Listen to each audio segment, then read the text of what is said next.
है। क्या आपको पता है कि रियल एस्टेट के अंदर सक्सेसफुल होने के लिए कौन कौन सी स्किल रिक्वायर्ड है?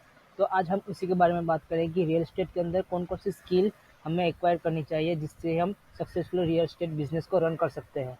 तो आज उसी के बारे में बात करेंगे। तो हम अपनी माइंड मैप पे जाते हैं। जो सबसे पहले है कम्युनिकेशन स्किल।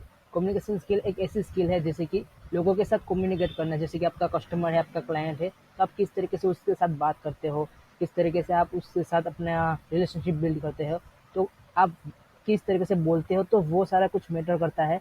तो आपको अपनी कम्युनिकेशन स्किल को बहुत ही अच्छे से डेवलप करना पड़ेगा। और रियल एस्टेट के अंदर कम्युनिकेशन स्किल बहुत ही अच्छा और सबसे अच्छी स्किल मानी जाती है। और दूसरा है हमारे पास अंडरस्टैंडिंग द सोशल क्यू। तो जब भी हम क्लाइंट के साथ बात करते हैं तो क्लाइंट के जो कुछ भी फेशियल एक्सप्रेशन है, उसके बॉडी लैंग्वेज है, तो आपको उसको पढ़ना चाहिए कि क्या वो नर्वस है। तो नर्वस है तो आपको कौन से डाउट आपको पूछना होगा कि किस तरीके से आपका डाउट है। तो आपको उसके सोशल क्यू को देखते हुए आपको उसके साथ कम्युनिकेट करना है। तो वो हो गया। उसके बाद है इंटेग्रिटी। सो ईमानदारी से आप अपने जो कस्टमर है उसको पूरी की पूरी सर्विस दीजिए कि कस्टमर को क्या चाहिए और उसको आप क्या दे रहे हो। और आपको उसके साथ फुल्ली कम्युनिकेट करना है कि मैं आपके साथ बहुत ही अच्छे से कहते हैं ना कि ईमानदारी से आप अपने आप को प्रेजेंट करोगे। और जब भी वो क्लाइंट कस्टमर को आपकी जो सर्विस पसंद आएगी तो डेफिनेटली वो आपको पसंद करेगा और आपको अच्छे से सर्विस प्रोवाइड में आपको काम करेगा। उसके बाद है ability to negotiate. Most of the successful real estate business में जो रियल एस्टेट एजेंट रहे हैं वो नेगोशिएट स्किल के अंदर बहुत ही फास्ट होते हैं और बहुत ही उसके ऊपर फोकस करते हैं। क्योंकि किस तरीके से बात करनी है, किस तरीके से नेगोशिएट करना है और किस तरीके से डील को क्लोज करनी है, तो वो सारा कुछ नेगोशिएशन स्किल के ऊपर डिपेंड करता है कि आप किस तरीके से लोगों के साथ मतलब कि आपके कस्टमर के साथ बात कर रहे हो। तो वो उसके बाद है एक्टिव लिसनिंग स्किल। जब भी आप कस्टमर के साथ बात कर रहे हो तो अ, आपको उस कस्टमर के बारे में सुनना है और उसको क्या नीड है, उसको क्या चाहिए। तो वो सारा कुछ आपको देखना है कि कस्टमर की नीड के हिसाब से आपको उसके साथ कम्युनिकेट करना है। और जो भी आप वो बोल रहा है आपको उसको लिसन करना है, मतलब कि सुनना है। जो आपने ठीक तरीके से सुनना है और उसके बाद आप उसी हिसाब से जब बात करोगे तो वो बहुत ही ज़्यादा मैटर करता है और वो कस्टमर को भी अच्छा लगता है। उसके बाद है प्रॉब्लम सॉल्विंग स्किल। जब भी रियल एस्टेट के अंदर प्रॉब्लम्स अलग अलग टाइप के प्रॉब्लम आते हैं, एक ही साथ आपको एक ही प्रेजेंटेशन को बार बार दोहराना होगा।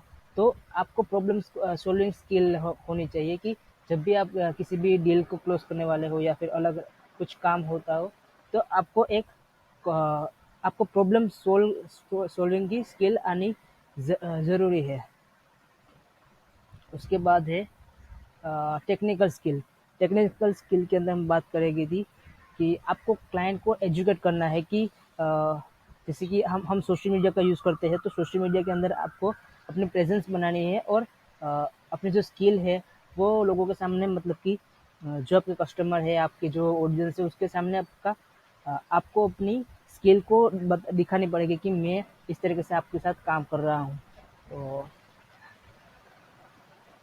8वां पॉइंट है, उसके अंदर बात करेंगे पेशेंस कि अगर आपने पहली बार स्टार्ट किया है तो कोई डील एक ही दिन में क्लोज हो जाती है। लेकिन जो कुछ भी कुछ कुछ डील ऐसी होती है जो डील एक साल के अंदर भी पूरी नहीं होती।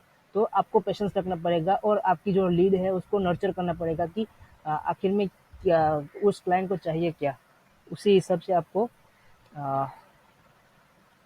आपको पेशेंस होना चाहिए कि धीरजता होनी चाहिए। उसके बाद टेक सेवी। जैसे कि रियल एस्टेट के अंदर बहुत सारे टास्क होते हैं और किस तरीके से अलग अलग वर्किंग होते हैं। तो जैसे कि क्लाइंट की बुकिंग हो गई, क्लाइंट की साइट विजिट हो गया, क्लाइंट को फ़ोन हो गया, क्लाइंट का रीच आउट, क्लाइंट के लिए जो जो कुछ एसएमएस भेजने होते हैं। तो आपको एक टू डू लिस्ट होनी चाहिए, आपकी एक नोटबुक होनी चाहिए और अलग अलग टेक्नोलॉजी से रिलेटेड आपको काम सीखना पड़ेगा कि जैसे कि सीआरएम सॉफ्टवेयर हो गया, तो वो सारे कुछ को आप सीखना पड़ेगा। क्योंकि वो वाले ही आपको बहुत ही अच्छे से आपको बहुत ही आगे बढ़ाएगा। लास्ट में है knowledge of industry. Knowledge of industry मतलब कि आपको लेटेस्ट ट्रेंड के हिसाब से रियल एस्टेट के अंदर बहुत ही अच्छी